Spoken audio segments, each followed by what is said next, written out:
오늘은 여호와의 날이라는 제목으로 함께 말씀의 은혜를 나눕니다. 여호와의 날.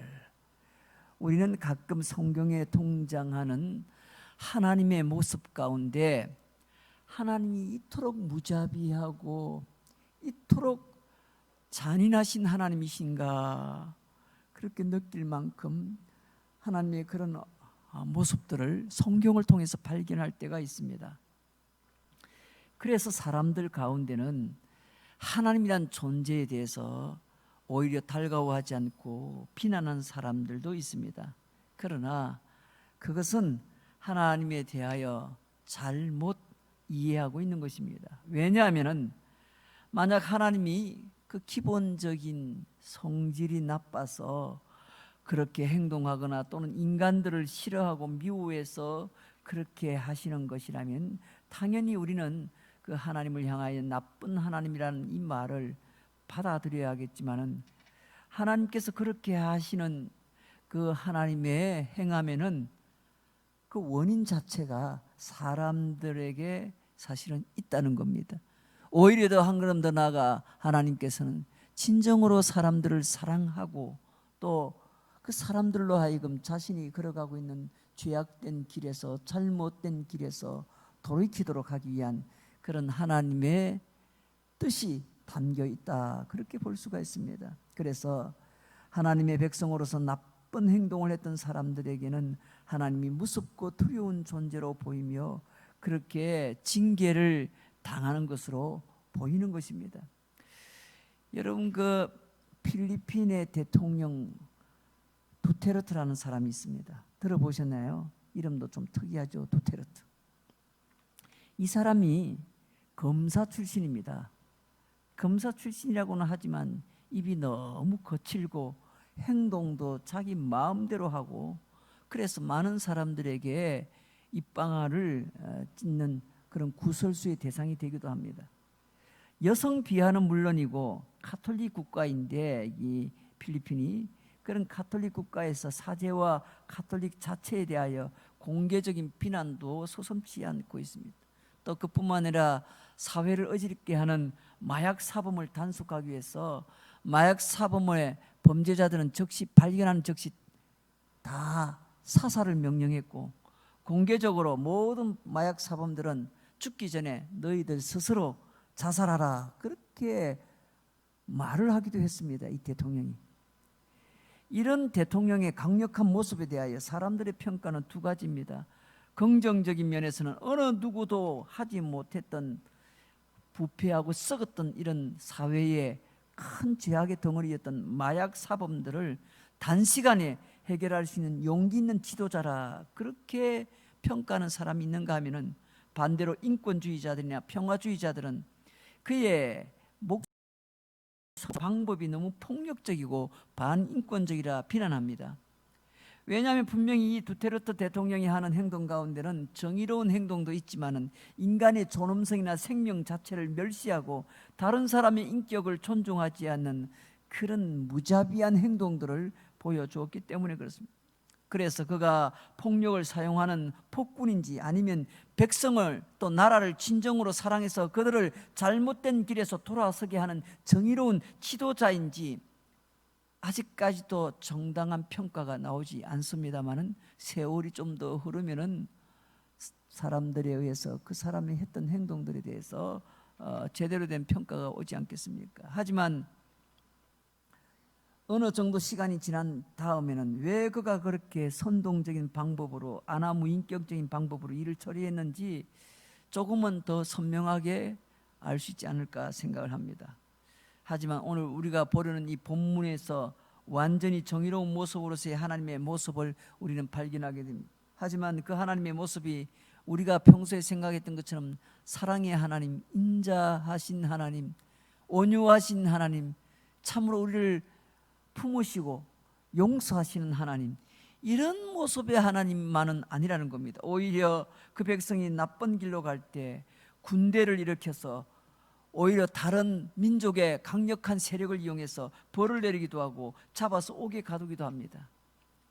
그러나 이 백성들이 깨닫고 돌아와 하나님의 말씀을 잘 듣고 순종하며 그 그렇게 바르게 살 때는 하나님께서는 그 땅의 백성들에게 복을 주시고 먹을 것을 주시고 나오지 않는 물도 나오게 하고 그렇게 해서 하나님이 축복하신 것을 보게 됩니다. 여러분, 하나님께서 이렇게 하시는 의도는 순전히 이스라엘 백성들을 사랑함으로 그들이 더 이상 우상 숭배에 나쁜 길로 들어가지 않도록 하기 위한 하나님의 징계와 채찍의 방법이었습니다. 여러분, 어떻게 하나님을 여러분은 평가하시겠습니까? 하나님을 향하여 하나님은 참 해도 너무하시네. 아니, 적당히 코로나19를 좀 사용하시지. 이게 지금 벌써 한두 달도 아니고 지금 벌써 반년이 넘었는데 이러다가 올 한 해 다 채우고 올해도 안 되면 내년까지 이어지고 언제까지 하나님께서 이렇게 감염병을 통해서 온 지구상의 사람들이 이렇게 고통스럽게 만들 것인가? 하나님, 이 정도 하면은 사람들이 좀 정신을 차릴 텐데 적당히 하시지요.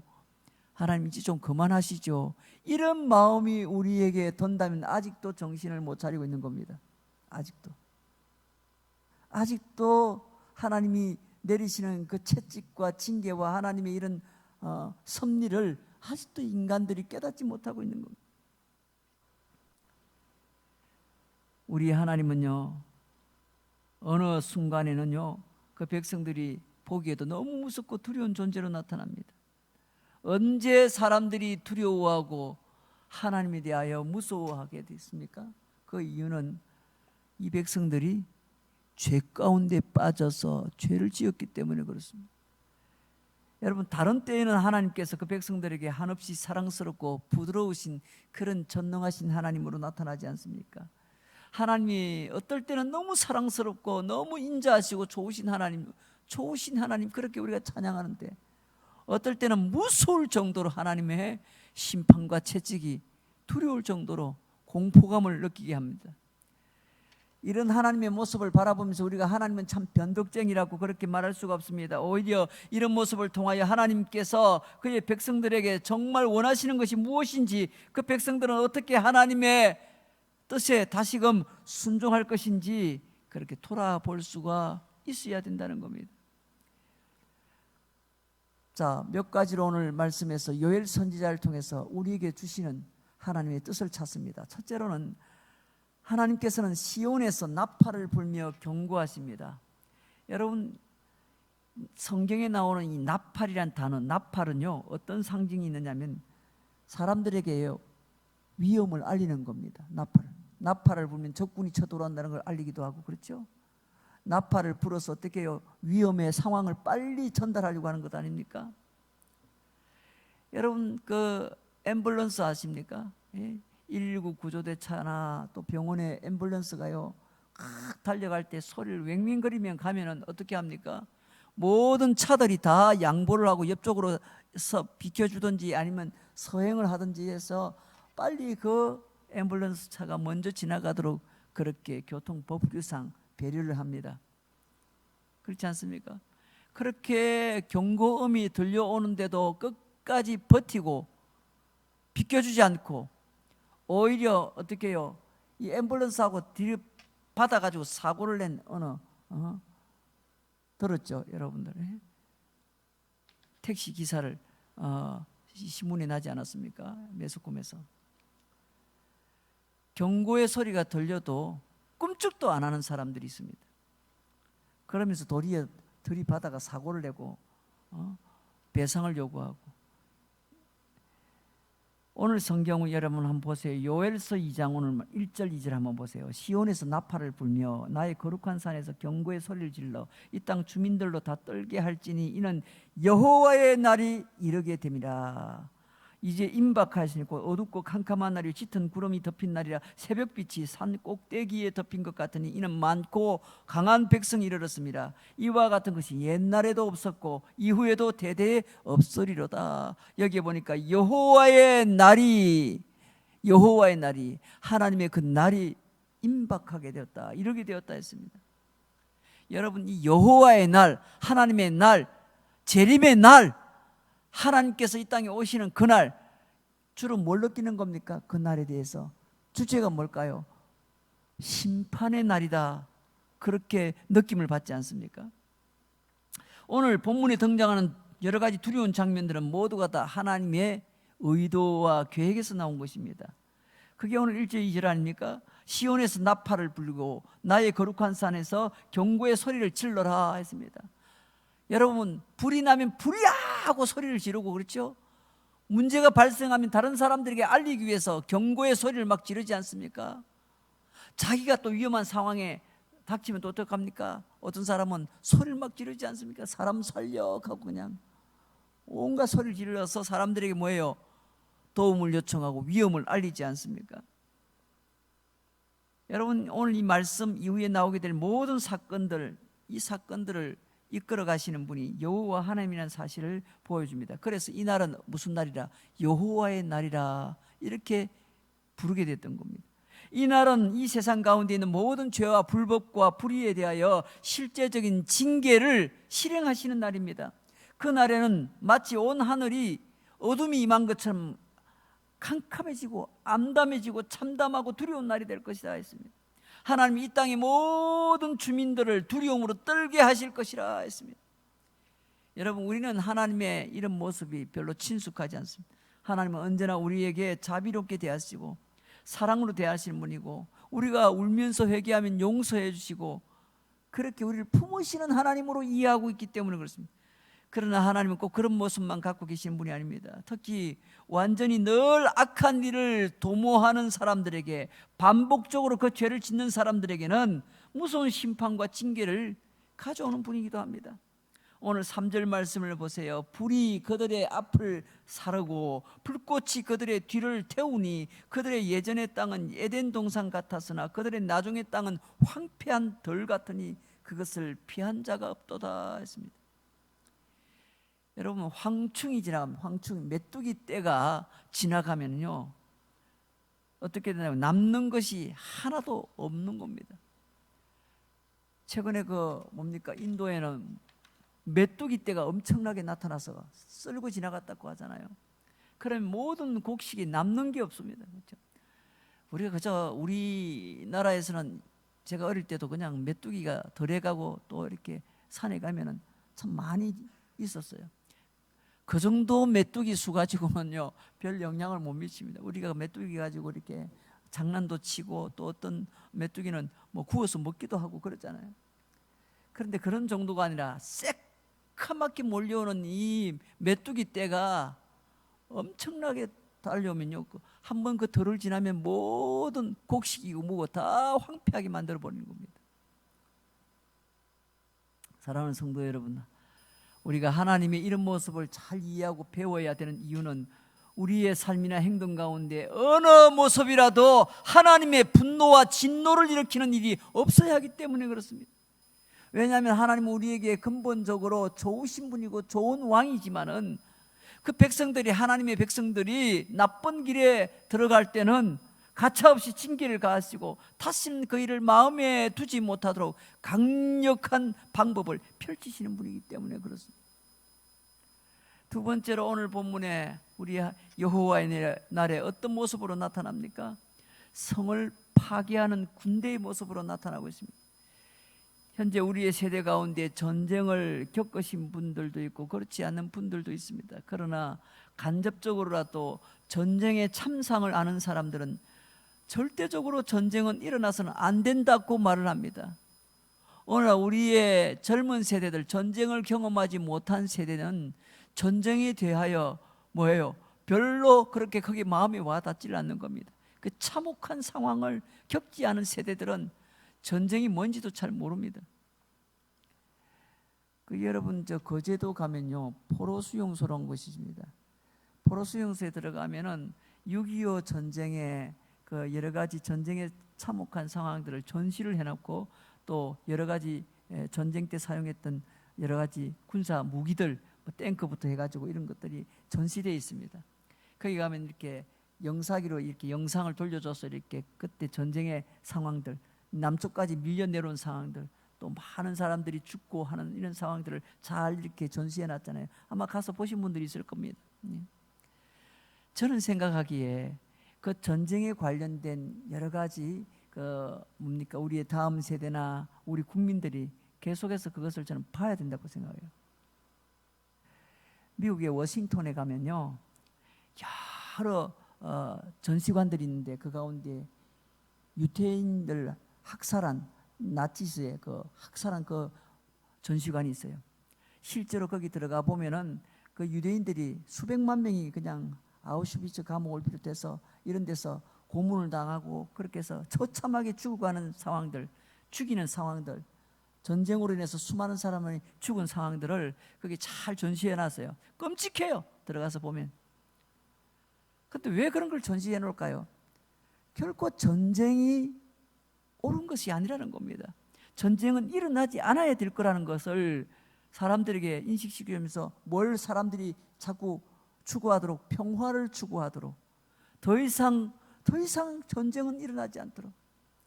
그런데 놀라운 일은요, 인간이 죄를 짓는 곳에는 뭐가 자꾸 일어납니까?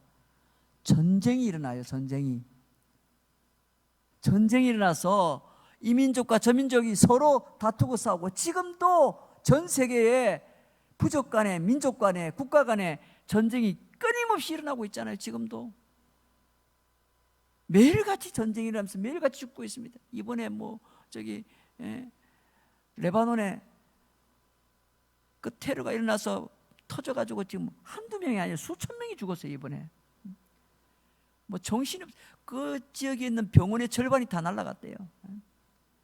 그러지 않아도 코로나로 지금 신음하고 있는 나라에, 제대로 병원 시설이 안 돼가지고 어려워하는 나라에 그 병원마저 지금 절반 이상 다 날아갔대요. 폭탄 테러로 이렇게 해서. 여러분, 그게 왜 그렇게 일어나야 되죠? 끊임없이 죽이고 살상하는 전쟁이 지금 지구상의 곳곳에서 지금도 계속되고 있거든요. 왜 이런 일이 벌어질까요? 인간의 죄 때문에 그렇습니다. 인간의 죄 때문에. 성경에도요, 놀랍게도 죄를 지을 때마다 군대가 일어나서, 강한 아수르의 군대가, 바벨론의 군대가 쳐들어와서 참혹할 만큼 사람을 죽이고 포로로 잡아가고, 어린아이부터 여자들까지 다 때로는 잡아가서 죽이고 하는 일들이, 성경에 얼마나 참혹한 전쟁이 많이 기록이 되어 있습니까? 여러분, 고대 시대의 전쟁의 모습은 어떠했을 것으로 보입니까? 여러분, 전쟁이라면요, 원래 자비가 없습니다만은 오늘날의 전쟁에는 지켜야 될 룰이 있다고 합니다.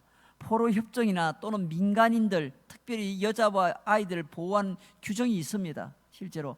또한 생명을 살리기 위한 의료 협정도 있습니다. 그래서 이런 부분에서는 어느 나라든지 동의하고 전쟁을 하게 되어 있어서 전쟁 중에 이런 것들을 위반하게 되면 전범으로 몰리게 되고, 전쟁이 끝난 다음에는 이 전범으로 몰린 그 사람들을 다시 재판을 받게 하고 끝까지 추적해서 벌을 받도록, 그렇게 지금 현재 규정이 되어 있습니다. 하지만 고대 시대의 전쟁에는 그런 규정과 법이 없었습니다. 그냥 무자비하게 진행이 되는 겁니다. 만약에 어느 나라가 적국의 도시를 정복하면 그 도시를 그냥 약탈하게 되어 있습니다. 이 과정 가운데 자비는 생각할 수가 없습니다. 약탈자들은 성벽을 기어오르고 도시 가옥들을 다 파괴하고 그렇게 빼앗아가는 겁니다. 이 과정에서 자신들이 원하는 모든 것들은 다 폭력을 동원해서 다 빼앗아가는 겁니다. 약탈자들은 문을 곧게 열고 들어오지 않습니다. 창문을 넘어서도 들어오고 담을 넘어서도 들어오고 심지어는 벽을 다 부숴버리고 들어옵니다. 뭔가를 요구할 때 조용히 달라고 말하지 않습니다. 칼을 휘두르면 내놓으라고 소리를 지르고 사람들을 상하게 만드는 겁니다. 오늘 본문에 등장하는 전쟁의 모습은 두려움 그 자체입니다. 군사들은 항호를 벌이고 발을 맞추어 진격하지 않습니까? 아주 잘 짜여진 전투 대형으로 늘어서서 잘 훈련된 모습으로 전투를 실행합니다. 그 앞에서 일반적인 군인이 아닌 일반 사람들은 속수무책입니다. 여러분, 4절에서 10절 말씀을 한 번 더 보세요. 4절에서 10절을 쭉 제가 읽을 텐데 여러분 소리를 크게 내지 않으셔도 됩니다. 그냥 눈으로 읽으셔도 되고 속으로 얘기하셔도 되고 작은 목소리를 내어서도 읽으시면 됩니다. 4절에서 10절 말씀을 한번 보세요. 그의 모양은 말 같고 그 달리는 것은 기병 같고, 그들이 산 꼭대기에서 뛰는 소리는 병거 소리와도 같고, 불꽃이 건물을 사르는 소리와도 같으며, 강한 군사가 줄을 벌이고 싸우는 것 같으니 그 앞에서 백성들이 질리고 무리의 낯빛이 하얘졌도다. 그들이 용사같이 달리며 무사같이 성을 기어오르고 각기 자기의 길로 나아가되 그 줄을 이탈하지 아니하며 피차에 부딪히지도 아니하고 각기 자기의 길로 나아가며 무기를 돌파하고 나아가나 상하지 아니하며 성중에 뛰어들어가며 성 위에 달리며 집에 기어오르며 도적같이 창으로 들어가니 그 앞에서 땅이 진동하며 하늘이 떨며 해와 달이 캄캄하며 별들이 빛을 거두도다. 이게요, 적군들이 쳐들어오는데 막 성벽을 기어오르고, 그렇죠? 벽을 부셔버리고 들어오고 몰래 도적같이 들어오고, 여러분 놀랍지 않습니까? 여기에 반전이 있습니다. 이렇게 두렵고 살떨리는 군대 앞에 서 있는 존재가 누구입니까? 이렇게 약탈적이고도 누구도 당할 수 없도록 강력하게 적국을 압박하는 군대의 대장이 누군가 등장하는데 11절 말씀에 보면 그들의 대장이 바로 여호와라 했습니다. 여호와.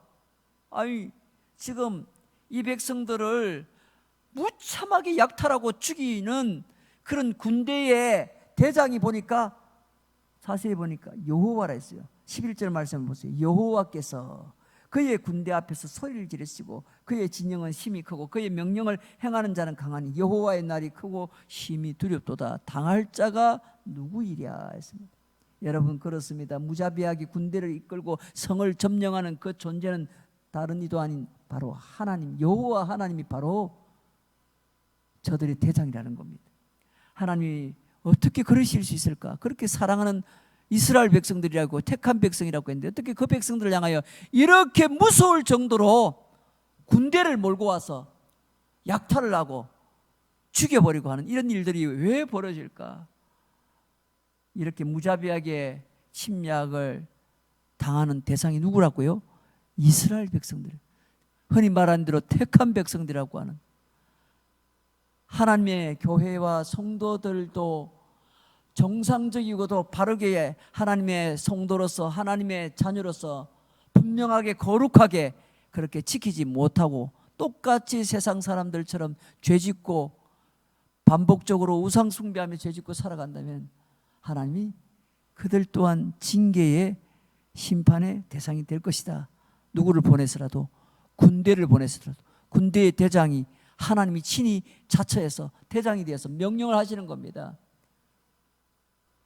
저 백성들을 다 죽이고 약탈하고 그렇게 하라고. 여러분, 어떻게 우리 하나님이 자신이 택한 백성이란 사람들이 설령 좀 우상숭배하고 죄를 지었기로서는 어떻게 그러실 수 있나, 그런 생각이 들지 않습니까? 여호와의 날이 임하면은 바로 이런 일이 벌어질 것이라는 겁니다. 코로나19라는 것이 교회 다니면 걸리지 않고 교회 안 다니면 걸립니까? 예수 믿으면 안 걸리고 예수 안 믿으면 걸립니까? 그 대상을 가리지 않습니다. 그렇지 않습니까? 마지막 세 번째로, 우리는 이런 상황에 있을 때 침략당하는 이스라엘을 한번 깊이 생각할 수 있어야 됩니다. 하나님이 어떻게 그 백성들에게 이런 무자비한 그런 행동을 하실 수 있는가라는 생각에 자꾸 혼란이 오지 않습니까? 여러분이 설령 여러분의 자식을 사랑하는데 자식이 좀 죄짓고 못된 짓하고 도무지 인간 같지 않는 행동한다고 해가지고 그 자식을 향하여 어떻게 해요? 죽으라 하고 그냥 이렇게 무자비하게 행동을 할 수 있겠습니까? 만약에 하나님께서 하나님을 떠나는 백성들에게 아무것도 행하지 않고 그냥 떠나도록 내버려 둔다고, 우상 숭배하며 죄지으면서 타락한 상태로 살아가도록 내버려 둔다고 생각해 봅시다. 그러면 그게 과연 하나님 우리를 아끼시고 사랑하시는 것이라 볼 수 있겠습니까? 만약에 그런 일을 생각한다면 결국 이 세상은 모두가 다, 한 사람도 남김없이 모두가 다 하나님의 법에서 떠나게 될 것이고, 하나님이 다스리는 이 세상에는 하나님의 존재성을 아는 자가 하나도 없게 될 것입니다. 이 세상은 마치 하나님이 다스리심에도 불구하고 하나님이 없어지는 것 같은 그런 세상이 되고 말 것입니다. 여러분, 우리 잘 아는 청소년들이요, 굉장히 민감하죠. 우리 학교를 다닐 때 우리 학교에 불독이라는 선생님이 계신데, 이 불독이라는 선생님이 생긴 것도 불독같이 생겨가지고 억수로 무섭습니다. 대단히 무섭습니다. 이 선생님이 뜨면 조용합니다. 이 선생님 말이라면 무조건 숙제 다 해옵니다. 안 해오면 맞아 죽거든요. 예. 저 우리 뒷마당에 집합시켜가지고 그냥 밀대거래 그 나무 있잖아요. 나무 밀대거래 막대기 그거 한 30개 들고 오게 해가지고요. 그 부러질 때까지 두드려 팹니다. 예. 요즘 같으면 상상도 못 하잖아요. 그런데 그 선생님 때문에 우리 반이 공부 1등 했어요. 예. 그 선생님 때문에 애들이요 나중에 다 잘 됐어요. 예. 그 선생님이 그렇게 무서워요. 그런데 하나도 무섭지 않은 선생님이 있어요. 예. 착한 무슨 여선생님이 들어온다든지 또 아니면 마음씨 고운 분이 들어온다 이러면 애들도 딱 눈치가 빨라가지고 알아요. 그 선생님 말도 안 들어요. 예. 예.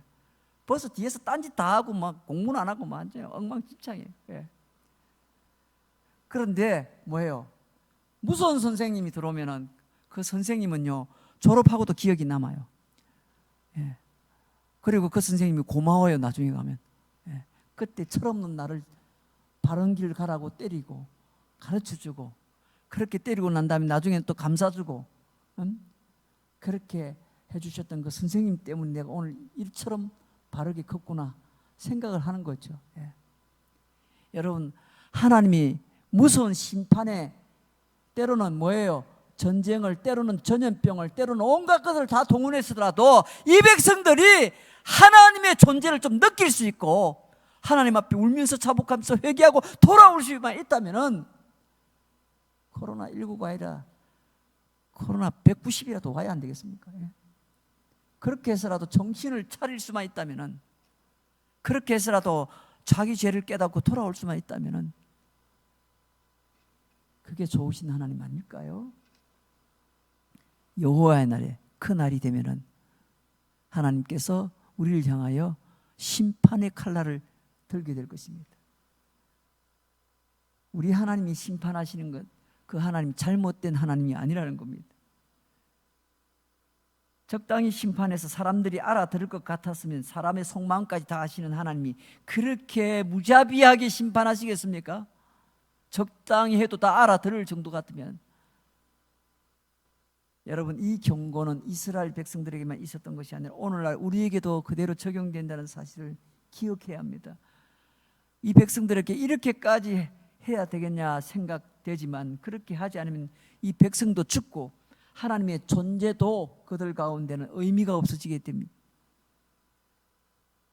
그러므로 하나님의 백성은 이렇게 크고 두려운 날이 임하기 전에 자신을 하나님의 말씀에서 그 법에서 멀어지지 않도록 지켜야 되고 동시에 이 세상을 향하여 하나님 나라의 모범이 되는 그런 삶을 살아야 됩니다. 이 세상에서 여호와를 이길 수 있는 존재는 아무도 없습니다. 하나님을 이길 수 있는 존재는 아무도 없습니다. 그러므로 지혜로운 사람은 그 여호와 하나님 그분이 나에게 뭘 원하는지 빨리 그것 알아차리고 그것에 맞추는 사람이 그 하나님의 뜻에 순종하면서 자신의 모든 삶을 고치는 사람이 그 사람이 지혜로운 사람입니다. 그렇지 않습니까? 지혜로운 사람. 사랑하는 성도 여러분, 여호와의 크고 두려운 날은 반드시 존재합니다. 다만 지금까지 나타나지 않았다고 없는 것처럼 생각해서는 안 됩니다. 분명히 하나님은 자비로우시고 사랑이 많으신 분입니다.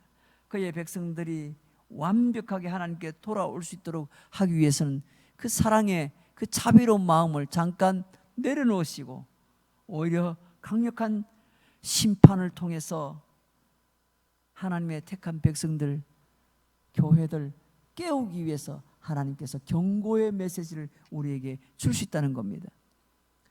사랑하는 성도 여러분, 오늘 하나님께서는 우리에게 지금 경고의 나팔을 여러 차례 보여주셨습니다. 올해는 정말 특별한 해 아닙니까? 2020년 시작하자마자 코로나가 닥치고 또 홍수가 닥치고 또 폭염이 이제 또 다가올 겁니다. 온갖 이상 기온 현상에 재해와 재난이 끊이지 않는 이 한 해 아마 전무후무할 만큼 지나간 여러분의 생에 짧은 생에 다 100살 이상 되신 분 없죠? 100년 안에 지금 이런 한 해가 여러분 또다시 있을까요? 이렇게 장기적으로 그렇게 전염병이 창궐해지고 전 세계에 지금 홍수와 재해와 재난과 지진과 전쟁이 끊임없이 지금 일어나고 있는데, 이런 한 해 우리에게 뭔가 하나님께서 지금 경고의 나팔을 지금 우리에게 들려주고 있는 겁니다. 여러분, 그래서 저는 그런 생각입니다. 우리가 마스크 뭐 2겹 3겹을 하더라도 마스크 낀 채라도 나와서 새벽에도 나오고 저녁에도 나오고 지금 그 어느 때보다 기도해야 됩니다. 회개해야 할 때입니다. 그것만이 우리가 살 길이란 사실을 결코 잊어서는 안 됩니다. 아직도 한국교회가 정신을 못 차리고 있습니다. 아직도 목사님들, 장로님들 모이는 곳에 가보면 정신을 못 차리고 있습니다. 눈물로 회개하며 기도해야 되는데 그것보다 다른 것에 관심이 더 많고 명예와 다른 욕심에 가득 차서 정작 하나님이 원하시는 그런 행동들은 나오지 않고 있다는 겁니다. 그 어느 때보다 우리 한국교회 하나님의 성도들은 정말 가슴을 치고 베옷을 입고 죄를 덮고 금식하고 회개해야 될 때입니다. 그 어느 때보다 하나님의 날, 여호와의 날이 지금 우리에게 점점 더 크게 다가오고 있습니다. 오늘 밤에도 여러분 기도해 주시면 좋겠습니다. 정말 언제까지 이럴지 아무도 모르는 겁니다. 그리고 이 일이 앞으로 어떤 상황으로 돌변될지 아무도 모릅니다. 이 일이 오히려 다른 것으로 또다시 더 확산이 되어서 아직도 정신을 차리지 못한다면 하나님께서 더 무서운 그런 심판의 경고를 또 알려줄 것입니다. 그리하면 그 날에, 여호와의 날에 하나님께서 구원할 백성은 그리 많지 않을 겁니다. 매우 소수가 될 것입니다. 성경도 분명히 약속하죠. 시온의 날에, 그 날에 시온에 모이는 그 백성들은 여러분 정해져 있다고요. 마지막 때, 그 날에 하나님 부르실 때 부끄럽지 않고 주님 앞에 주의 성도로서 정체성을 뚜렷하게 지키고 예배의 자리, 기도의 자리, 말씀 순종의 자리에 우리가 분명히 그 자리를 넉넉히 지키고 있었다고 주님 앞에 고백할 수 있는 살아있는 건강한 하나님의 진정한 성도로서의 정체성을 지키는 그런 성도들 되시기를 주의 이름으로 축원합니다.